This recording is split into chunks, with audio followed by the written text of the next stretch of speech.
Amigos de su podcast Resonant, bienvenidos a un nuevo episodio.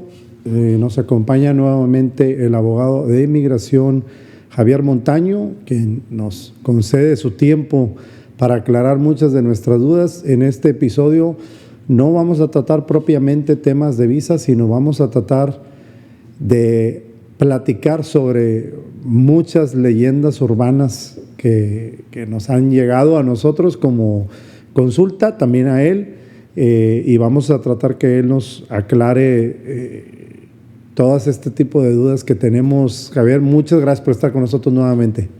Bueno, el placer es mío, gracias por la invitación y bueno, con el afán de despejar algunas de estas leyendas urbanas, siempre puedes contar conmigo. Excelente. La primera, y digo, el tiempo no nos va a alcanzar y te vamos a tener que molestar con otros podcasts, pero una de las más recurrentes, escogimos unas de las más recurrentes para este episodio y ya veremos después las que nos lleguen después del episodio. Una de las más recurrentes es, la gente pregunta que si puede meter a sus hijos en la escuela con una visa de turista, la visa B1, B2. La respuesta es un rotundo no. Acordémonos que el tema migratorio se maneja de una manera muy distinta al tema estatal. Realmente las escuelas, sobre todo las públicas, no te preguntan el estatus migratorio de tus niños. Te van a aceptar a tus niños. ¿Por qué? Porque es un derecho el estudiar independientemente de su estatus migratorio. Pero eso no significa que se te permita meter a sus niños a la escuela con estatus migratorio. Cuando tú estás haciendo esto, estás haciendo una violación directa a tu visa de turista y a su visa de turista. En pocas palabras, estás violando esos términos a tal punto que no solamente puedes tener problemas tú, sino también problemas tus hijos, independientemente de que tengan la capacidad de tomar esa decisión, o sea, por ser menores de edad, generalmente son castigados. ¿Y qué es lo que sucede? Y es muy común que lamentablemente cuando esa persona está reentrando a los Estados Unidos, sobre todo en fechas escolares, y cuando han pasado algo de tiempo en los Estados Unidos, lo que pasa es que el oficial, el CBP, en la frontera, les dicen ¿dónde estudias? Y bueno, van a decir en Sunset Elementary o donde sea. Y a partir de ese momento la visa se revoca y generalmente tienes un castigo de 5 años en los que no puedes reentrar a los Estados Unidos. No solo eso, de hecho si nos ponemos muy estrictos en la aplicación de ley, hasta los papás pueden tener un problema serio por haber fomentado o ayudado a otra persona a que entre a los Estados Unidos de manera irregular.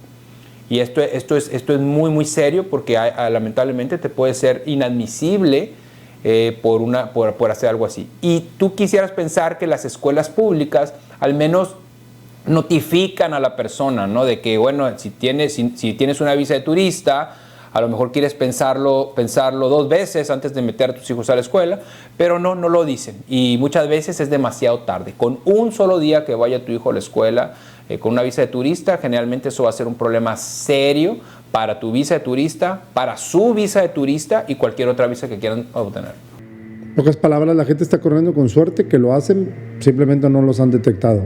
El día que los detecten... Correcto. Es una bomba de tiempo, es lo que es.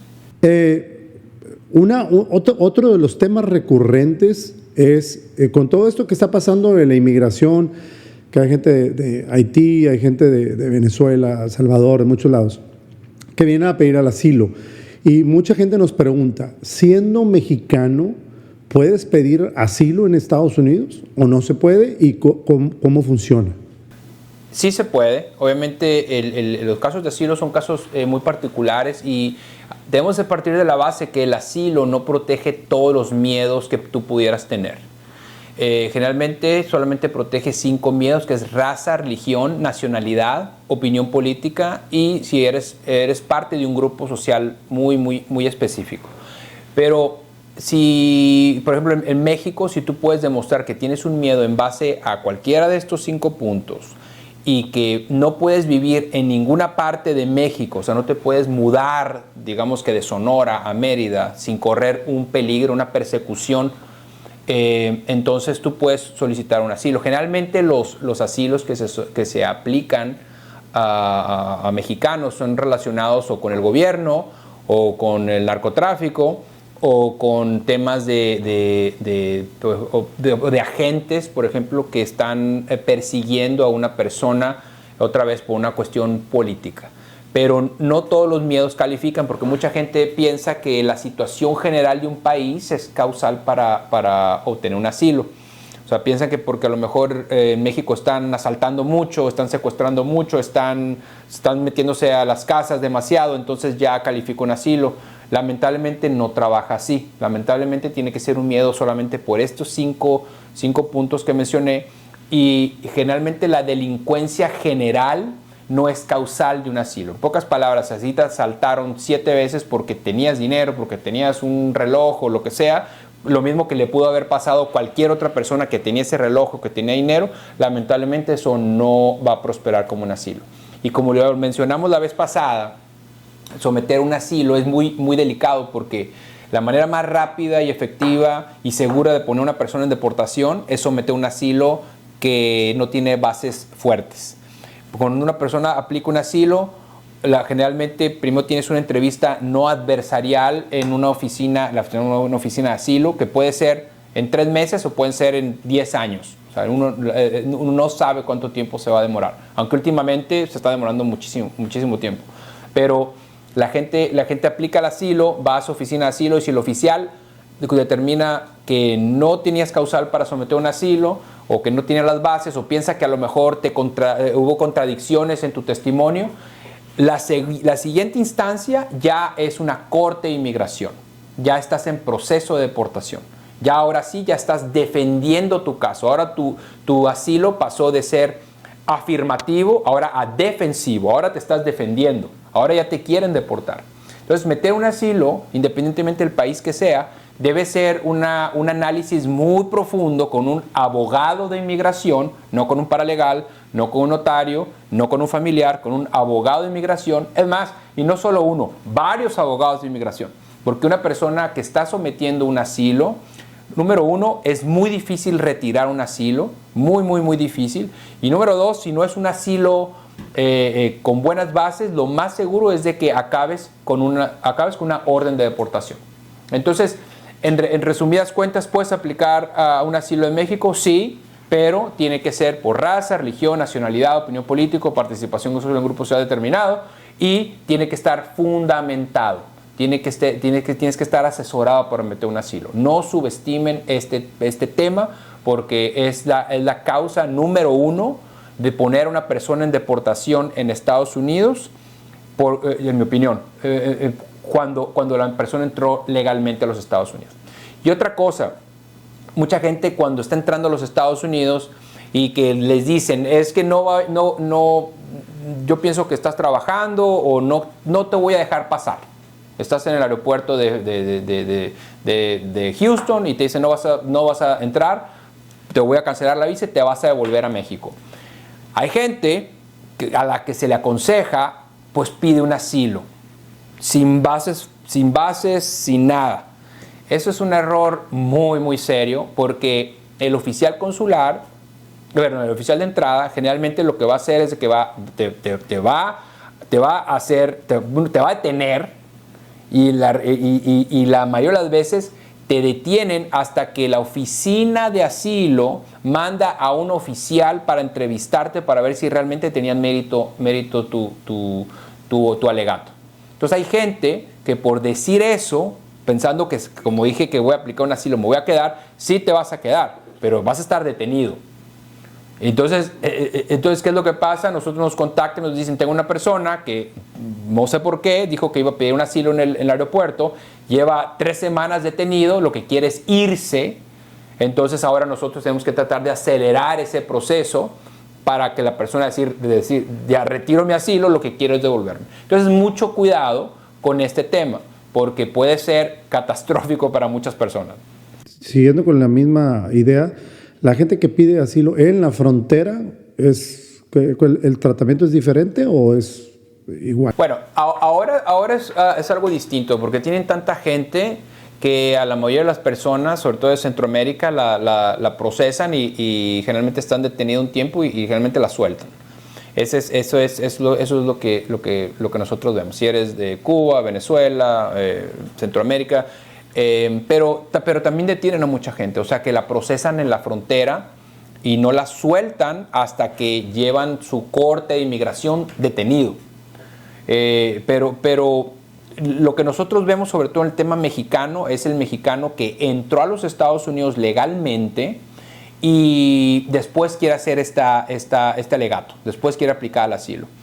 Y eso es peligroso, como lo menciono. Debe ser un asilo fundamentado, debe ser un asilo en base a los 5 miedos que mencioné, nada más. Y lo más importante es recordar que la situación general de un país no es causal de asilo. Esos beneficios son de otra naturaleza, el famoso TPS para Venezuela, que es cuando el Departamento de Inmigración junto con el Departamento de Seguridad Interna decidieron que ese país es invivible, por lo que todas las personas de ese país pueden pedir un refugio temporal en los Estados Unidos por la situación general del país. Pero eso es distinto al asilo. El asilo es individualizado. El asilo es a tu persona, no puedes vivir en ninguna parte de México porque te van a perseguir, va a haber una persecución. Y otra cosa, gente que tiene 2 nacionalidades, ahora que está tan de moda el tema de España y ahora la gente que está buscando Portugal, el Golden Visa y todo eso, es sumamente difícil obtener un asilo cuando tienes doble nacionalidad. Muy, muy, muy difícil. Tienes que demostrar, en la mayoría de los circuitos, tienes que demostrar que tienes miedo en ambos países. O sea, la carga de la prueba es doble. Es doble, correcto. Hay un circuito, creo que es el segundo, donde solamente tienes que demostrar miedo en un solo país. Pero en la gran mayoría de todos los estados tienes que demostrar miedo a ambos países. Y la mayoría de la gente que tiene 2 pasaportes no ha vivido en uno de esos países. Entonces, si tienes 2 pasaportes y estás diciendo que no hay otro país que te puede acoger, pues el tener un segundo pasaporte, pues le estás haciendo el caso demasiado fácil al Departamento de Inmigración. Te van a decir, bueno, a lo mejor tú tienes miedo de México, pero en España nunca has vivido, vete a España. Entonces, la gente, porque vemos ahorita en las fronteras mucha gente de Haití, mucha gente de Honduras, mucha gente de El Salvador, que están aquí y luego los vemos haciendo filas. Vimos cómo ahora los cruces fronterizos se pusieron a la mitad, ya no hasta del lado americano, ya están a la mitad. Toda esa gente está buscando algo diferente al asilo, viene siendo esas declaratorias de un país invivible, como comentas, y por eso están aquí aspirando a ser refugiados temporalmente. ¿Eso es como se puede deducir esto? No, la mayoría de la gente que está en la frontera está solicitando asilo. Está tratando de tener la clasificación de refugiado. Mucha gente al entrar a los Estados Unidos es elegible a que la suelten. Mucha gente no. O sea, el tú saltarte la barda o el río es peligroso porque puedes, a lo mejor entraste, pero puede que estés detenido 3-4 meses y después que te vayan a soltar. Corres con la suerte de que o te procesan o te sueltan, pero no sabes, no hay una garantía. Eso no es un camino de que digas, este es el camino que va a ser. O sea, no sabes qué te va a tocar. Lamentablemente es así. O sea, yo como abogado de inmigración, obviamente jamás y nunca le dijera a alguien entra ilegalmente a los Estados Unidos. Aparte que es una tontería, no es ético. Pero es lo que nosotros vemos en nuestra práctica, que mucha gente la detienen y mucha gente no.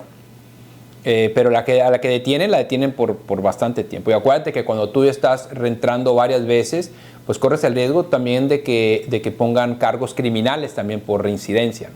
Que no es muy común, pero es posible también. Entonces, hay que buscar una manera legal de entrar a los Estados Unidos y ese es mi trabajo, ¿no? Tratar de asegurar una entrada legal, una permanencia legal y eso es lo que te va a hacer desarrollarte en los Estados Unidos adecuadamente. no importa de dónde seas, no importa de a qué te dediques, no importa dónde vivas. El tema migratorio es un tema que nos afecta a todos en Estados Unidos, porque o tú, o tus papás, o un amigo tuvieron que ver de cerca, o vivieron de cerca, a primera mano, el tema migratorio. Entonces, aún así, todavía muchas veces lo seguimos subestimando, ¿no? Está fácil, no pasa nada, es una forma, para nada. O sea, yo tengo 20 años haciendo esto y todavía no acabo de entender. Otra pregunta que nos han hecho mucho es, ¿se puede extender la estancia con una visa de turista? Y si no, ¿cuáles son las consecuencias de extender la estancia de la visa de turista? Sí se puede extender siempre y cuando se haga con tiempo. O sea, siempre y cuando la extensión sea recibida, no enviada, recibida por el Departamento de Inmigración antes de que se venza el estatus actual. Y generalmente, como requisito, debes de demostrar que tienes una razón válida para hacer la extensión. Muchas veces el tema médico es una buena justificación, o muchas veces simplemente el viajar dentro de los Estados Unidos también es una buena justificación. Aunque no lo creas, el tú decir que quieres quedarte más tiempo en los Estados Unidos porque quieres continuar viajando dentro del país, generalmente eso es suficiente para hacer una extensión visa de turista. ¿Y cuáles son las consecuencias? Pues bueno, cuando tú estás pasando mucho tiempo dentro de los Estados Unidos, la presunción es de que cómo te estás manteniendo primeramente, o sea, cómo estás pagando tu estancia en los Estados Unidos, y B, por qué estás pasando tanto tiempo en Estados Unidos, que a lo mejor no tienes tantas cosas en tu país como para volver si pasaste pues un año ya fuera de tu país. ¿Cómo se resuelve eso? Generalmente, y es otra vez una opinión muy personal, pero generalmente si tú pasas, digamos, 6 meses sin salir dentro de los Estados Unidos, yo te recomendaría pasar al menos otros 6 meses fuera del país. O sea, que si tú pasas, por ejemplo, 4 meses, que es mucho tiempo, bueno, es tiempo sustancial, sobre todo para un turista, yo te dijera, bueno, si vas a salir, no reentres en al menos otros 4 meses. O sea, eso es como para romper un poco esa posible bandera roja de que el Departamento de Inmigración piense que tú estás viviendo en Estados Unidos. Y eso generalmente donde se refleja es cuando tú estás reentrando a los Estados Unidos. Entonces, digamos que si tú haces tú entras como turista, te dan 6 meses, haces una extensión, te dan otros 6 meses. Tú sales y cuando quieres reentrar, por ejemplo, los 15 días, el oficial consular, el oficial de entrada, CBP, va a cuestionar, bueno, estuviste un año, estás saliendo 15 días, al parecer tú estás vacacionando en tu país y estás viviendo en Estados Unidos, entonces difícilmente te van a dejar reentrar. Entonces hay que usar un poco de sentido común ahí y decir, bueno, número uno, si voy a entrar a los Estados Unidos por tanto tiempo, voy a pasar fuera de Estados Unidos después, es al menos ese tiempo. Entonces, si tú pasas un año sin salir fuera de los Estados Unidos porque hiciste una extensión, entonces quédate un año sin entrar a los Estados Unidos. Esa es mi opinión. ¿Qué pasa si no haces esa extensión? Digamos que dicen, bueno, me voy a quedar 2 días después a lo que me autorizaron. Bueno, el problema ahí es de que tu visa con la que entraste se revoca automáticamente. O sea, ya no puedes utilizarla para reentrar a los Estados Unidos. Y tienes que salir fuera de Estados Unidos a solicitar una nueva y explicar por qué te quedaste esos 2 días. Entonces, eso es, como tú sabes, los tiempos de espera para obtener una visa de turista son muy largos actualmente. Entonces, eso es una tontería y es quedarte más tiempo, sobre todo cuando puedes hacer la extensión. De hecho, la extensión ahora se puede hacer en línea, o sea, se puede hacer en internet. Entonces, eso es algo que si una persona que valora su visa de turista o la que sea, tiene que hacer esas extensiones con tiempo. Y si se hacen bien y lo haces adecuadamente y después de esa extensión sales y pasas un tiempo fuera y reentras, generalmente no es problema. Pero cuando es problema es cuando te pasas del tiempo o también cuando quieres reentrar muy rápido a los Estados Unidos. Okay, entonces, aunque a veces lo autoricen o se les pase. Porque me imagino que sistemáticamente, me refiero a los sistemas, a veces te lo permiten, pero no quiere decir que esté correcto. O sea, tú tienes que ser el propio evaluador de lo que estás haciendo, con independencia que si te dieron permiso o no, si se les pasó o no, tú tienes que evaluar muy bien lo que tú estás haciendo, es como lo estás planteando. Sí, porque recordemos que el Departamento de Seguridad Interna pues tiene varios tentáculos, ¿no? Uno es el Departamento de Inmigración, otro es CBP, que es quien te revisa al entrar a los Estados Unidos, pero otro es el Departamento de Estado. El Departamento de Estado es la oficina que regula todos los consulados y todas las embajadas. Entonces, el Departamento de Estado se maneja de una manera muy independiente, herméticamente. Entonces, muchas veces al Departamento de Estado no le importa lo que hizo el Departamento de Inmigración y no le importa lo que hizo el CBP al momento de entrar a los Estados Unidos. Entonces, tú tienes que demostrar eso. Por eso es tan importante que cuando una persona entra a los Estados Unidos, autorregularse, porque a final de cuentas va a ser tu palabra contra una presunción de un oficial consular. Y esta gente, ante la duda, generalmente niega. Entonces, tenemos que partir de la base. Imagínate qué tan independientes son que el Departamento de Estado tiene su propia regulación. El Departamento de Inmigración se maneja bajo la regulación que es el INA, Immigration Nationality Act, y el Departamento de Estado tiene su propia legislación que se llama FAM, Foreign Affairs Manual. Y muchas veces el FAM contradice de cierta manera al INA. Entonces muchas veces la regulación del Departamento de Estado es distinta a la del Departamento de Inmigración y chocan. Entonces tú vas a utilizar dependiendo de dónde estés aplicando. Obviamente son muy similares, pero hay cosas que no cuadran entre una regulación y la otra. Entonces por eso es que tenemos que tener aún más cuidado, sobre todo cuando estamos pidiendo una visa en un consulado, porque la carga de la prueba es de nosotros. Y si nosotros dijimos, es que sí entré, pero no me sellaron cuando salí, o sí entré, pero el Departamento de Estado va a decir, a mí no me importa, es tu obligación, debiste haberlo revisado.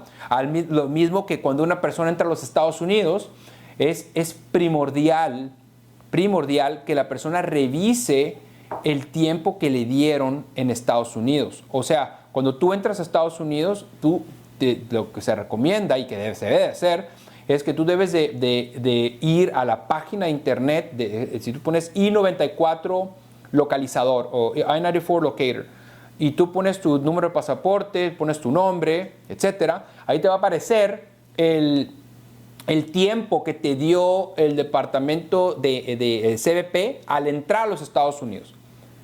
Y generalmente son 6 meses. Pero te lo pueden dar por 15 días, te lo pueden dar por 10, te lo pueden dar por un día. Y es obligación de la persona revisar eso. Generalmente, cuando te dan menos tiempo, te dicen, te voy a dar 4 días solamente, o te dan 5, 10. Pero, ¿qué pasa si no te lo dicen? Si te toca un oficial que no le caíste bien y te dice, sí, pásale, tú piensas que tienes 6 meses y tienes 15 días.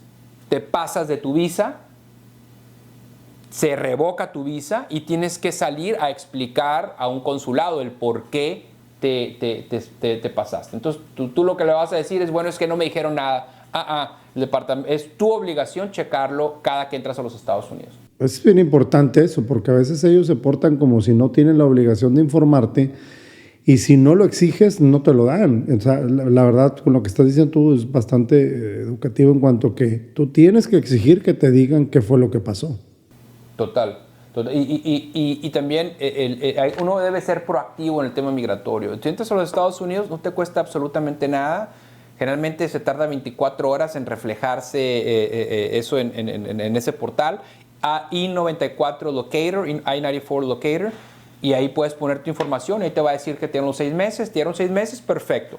Dijiste que te ibas a estar 5 días, pero te vas a estar 3 meses. Si está dentro de los 6 meses que están en tu I-94, está bien, te puedes quedar. Esa es otra. La gente dice, es que dije que iba a entrar 3 días nada más, pero me dieron 6 meses y me quiero quedar unas 2 semanas más. Te puedes quedar las 2 semanas más. Te puedes quedar los 6 meses si quieres. Pero uno debe de revisar eso, uno debe ser proactivo y revisarlo. Otra super leyenda urbana de si te pueden revisar en el puente cuando vas a cruzar. Mucha gente se pregunta esto y nos han dicho bastante esto.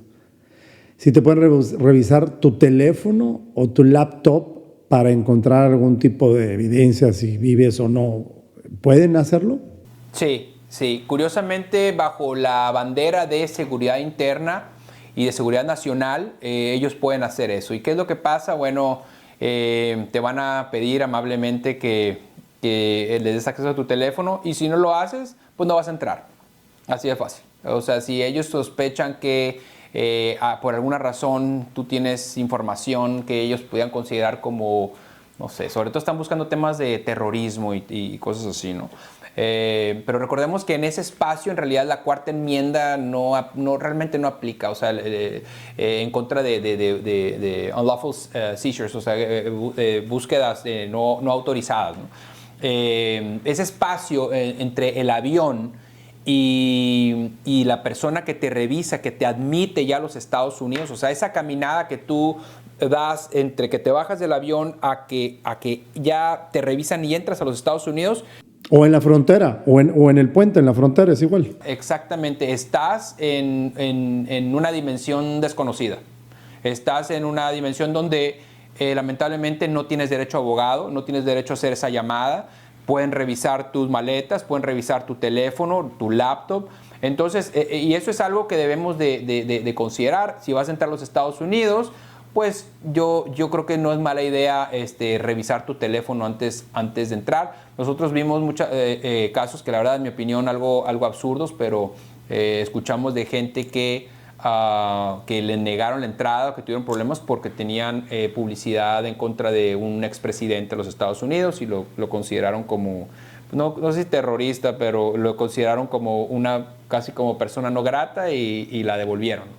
Algo absurdo en mi opinión, pero al final de cuentas, cuando tú estás entrando a los Estados Unidos, la discreción del CBP que te está revisando, el oficial de Customs and Border Patrol, es absoluta.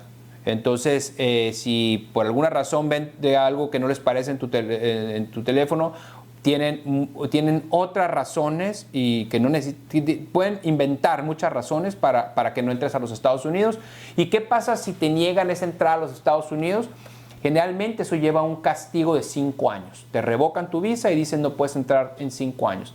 Algo que puedes hacer es, que obviamente lo tienen que permitir, pero cuando tú entras a los Estados Unidos, quieres entrar a los Estados Unidos y no te dejan entrar, tú puedes pedir al oficial que estás retirando tu intención de entrar a los Estados Unidos. O sea, es como que tú le estás diciendo al oficial, ni aunque me dejes entrar, yo me quiero devolver.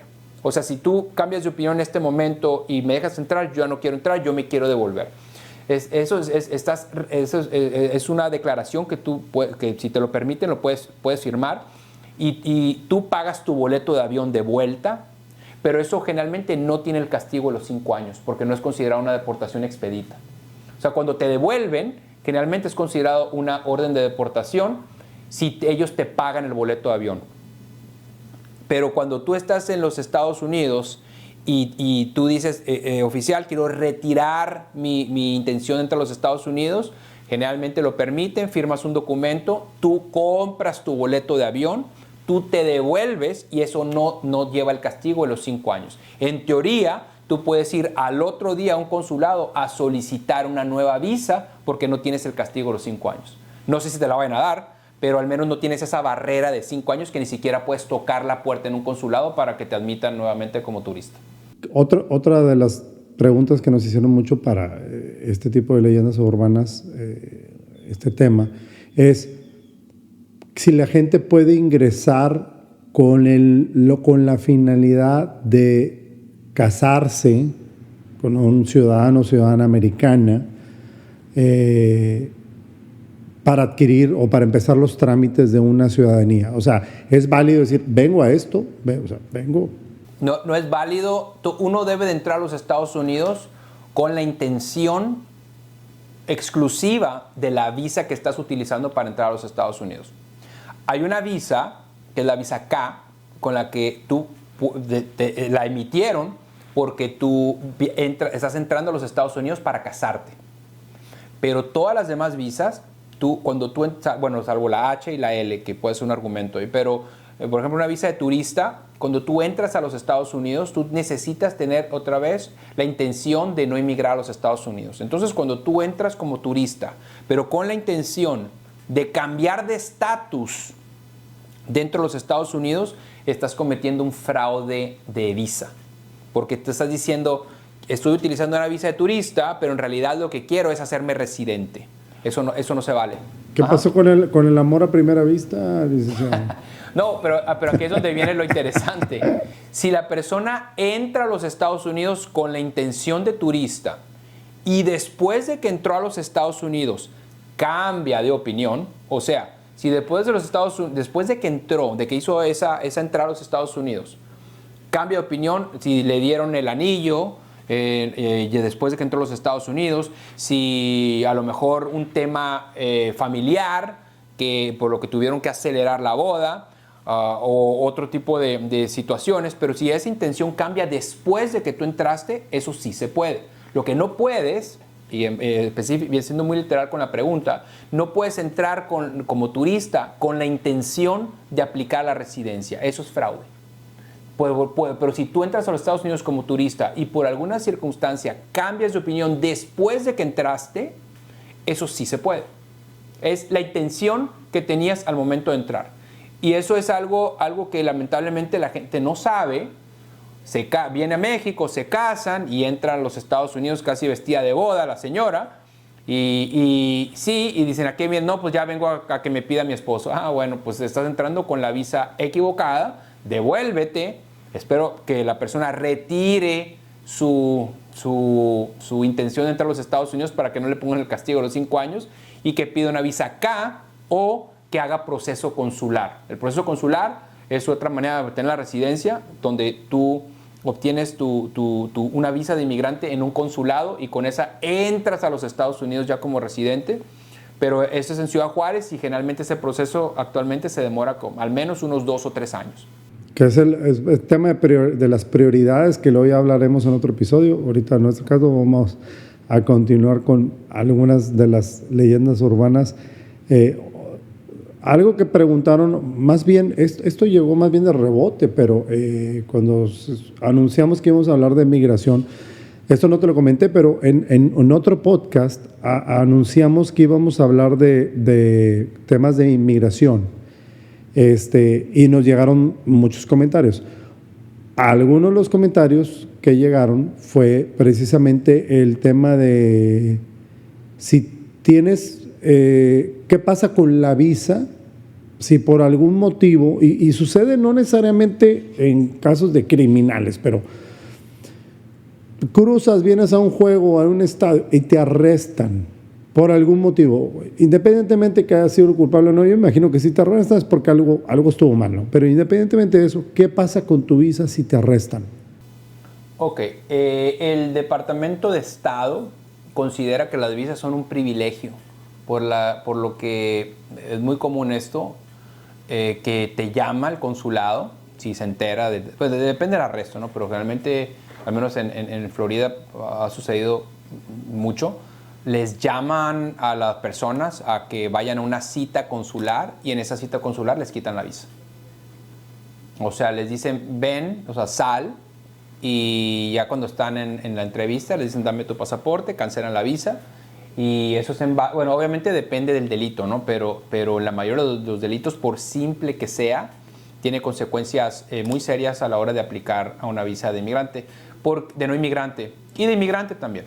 Pero las visas de no inmigrante generalmente son más delicadas cuando tienes cualquier inadmisibilidad. Sobre todo los robos, sobre todo temas de DUI. Recordemos que el DUI se hizo prioridad por esta administración, la administración pasada, para tratar de sacar personas que eran consideradas un peligro para los Estados Unidos. Y el DUI, o sea, el manejar bajo la influencia del alcohol, es una de ellas. Entonces, tener un DUI ahorita en Estados Unidos es un problema serio para tu visa. Seguramente te van a llamar y seguramente te van a cancelar tu visa. Es que tiene mucho sentido ahorita desde que partes desde el punto de vista que dicen que ellos consideran la visa como un privilegio. Es como que tienes que ser el ciudadano perfecto para que no te quite ese privilegio. Prácticamente te están diciendo eso. Sí, pero mira, yo creo que no tiene nada de malo, ¿no? Yo creo que cuando uno está en otro país, yo creo que siempre, yo siempre he pensado que tú debes de ser y actuar como un embajador de tu país cuando no estás en el tuyo. Entonces,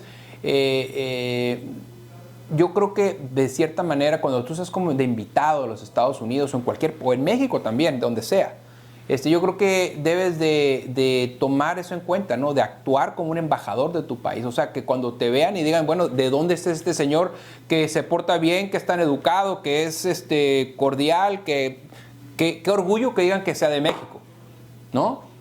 Al menos yo así lo veo.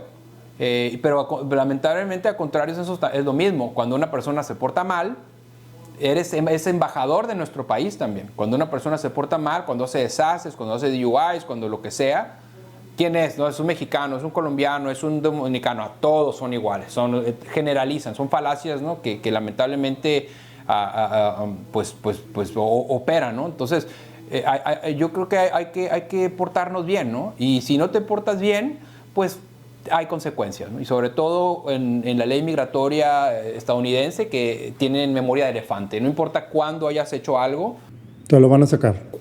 Te lo van a sacar. Y debes decir la verdad. Como que no todos son medios con la misma vara. O sea, la misma gente en Estados Unidos no cumple eso y no tiene ese riesgo. Pero bueno, finalmente el que viene de cualquier país y está de visita, pues no dejas de ser un visitante, y si te portas bien, bien, si no, pues no se ve un buen futuro en lo que te pueda pasar, ¿no?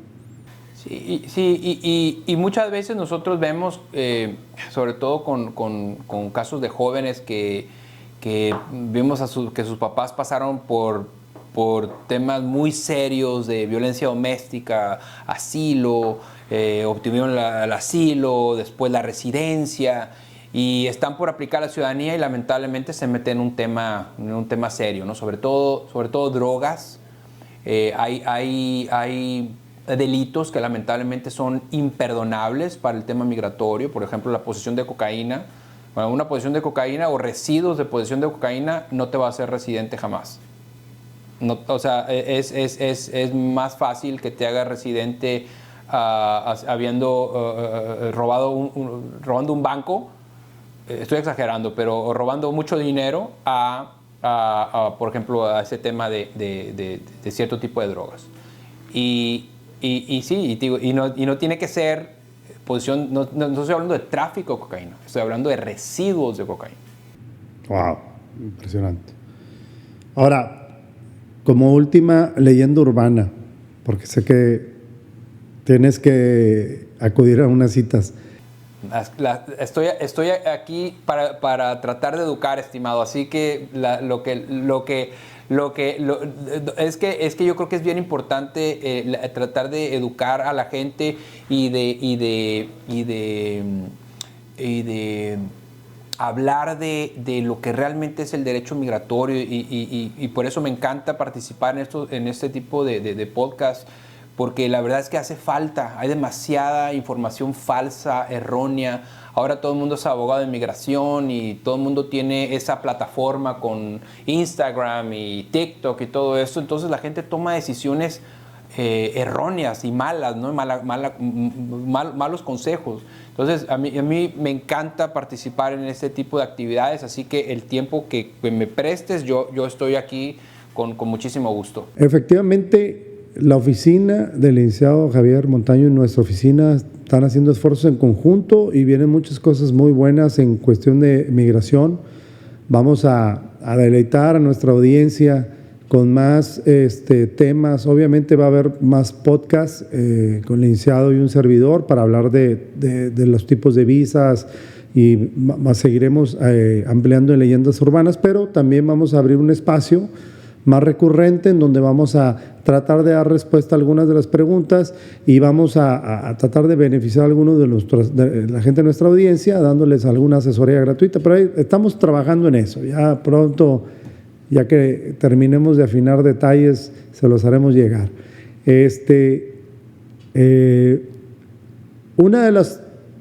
La última leyenda urbana con la que te molesto antes de que ya pases a atender a tus clientes. residentes, o sea, gente que tiene la residencia permanente que vive fuera de Estados Unidos. ¿Cuáles son las implicaciones? O sea, ¿cuáles son las consecuencias y cómo funciona esto? Okay. Un residente permanente de los Estados Unidos debe de residir en Estados Unidos al menos en mayor proporción que fuera de los Estados Unidos. En pocas palabras, un residente debe de pasar en Estados Unidos pues más de 6 meses para ser considerado, para no tener problemas dentro de los Estados Unidos. Básicamente existen dos cosas. La primera es que para aplicar a la ciudadanía es un problema cuando ya has pasado más de 6 meses fuera de los Estados Unidos sin salir, sin reentrar a los Estados Unidos, porque se considera que abandonaste tu residencia. O sea, cuando pasas más de 6 meses por los Estados Unidos, para efectos de la ciudadanía, el Departamento de Inmigración considera que abandonaste tu residencia. Cuando pasas más de 1 año sin reentrar a los Estados Unidos, se considera que abandonaste tu residencia. Y no solo eso, cuando tú estás reentrando a los Estados Unidos después de haber pasado mucho tiempo fuera, el Departamento de Entrada o de CBP te puede hacer que renuncies a tu residencia o te puede mandar a otra oficina que se llama Secondary Inspection para determinar si te mandan a la Corte de Inmigración para ver si realmente abandonaste tu residencia o no. Hay maneras de evitar esto. Hay un documento que se llama Reentry Permit, que es un documento de reentrada donde antes de tú salir por ese tiempo, tú le estás diciendo al Departamento de Inmigración que no tienes la intención de abandonar tu residencia y que antes de salir le estás avisando. Generalmente con esos documentos tú puedes estar 1 año fuera de los Estados Unidos o más sin que tengas ese problema para reentrar al país. Sin embargo, no solamente debes de considerar el Reentry Permit, debes de tener otro tipo de evidencias. Por ejemplo, muy importante, debes de continuar pagando impuestos en los Estados Unidos, debes de mantener evidencia de que tú tienes la intención de volver al país. Generalmente eso se refleja si tienes familia en Estados Unidos, si tienes cuentas de banco, si tienes casa, si tienes a dónde llegar a Estados Unidos. Porque cuando tú dejas todo en Estados Unidos, no reentras por 6 meses y después quieres reentrar a los Estados Unidos, vas a tener un problema muy serio y lo más seguro es de que consideren tu residencia abandonada. Y esto pasa mucho para personas que se hacen residentes, sobre todo de edades ya más avanzadas, que lamentablemente no llevan ese conteo de los 6 meses, se les olvida y cuando vuelven a Estados Unidos, el Departamento de Entrada les dice, bueno, yo considero que abandonaste tu residencia. ¿Has pagado impuestos? No, porque ya me estoy retirado. ¿Tienes cuenta de banco en Estados Unidos? No. ¿Tienes teléfono? No. Entonces ellos hacen una balanza entre las cosas que tienes y las que no. Y si ellos determinan que tienes más cosas fuera de los Estados Unidos, te van a mandar a ver a un juez de inmigración para quitarte tu residencia o tú vas a renunciar a esa residencia a rentar a los Estados Unidos. Entonces, ¿cuál es la solución? El documento que menciono, el Reentry Permit. Y segundo es hacerse ciudadano. Cuando tú te haces ciudadano en los Estados Unidos, tú puedes pasar todo el tiempo que quieras fuera de Estados Unidos y tú vas a reentrar a los Estados Unidos. De hecho, las leyes de inmigración ya prácticamente no te aplican porque tú ya eres ciudadano. Vas a entrar. O sea, no vas a tener un tema migratorio para entrar a los Estados Unidos. A lo mejor, si tienes un tema criminal, pues sí, vas a entrar, pero te van a detener.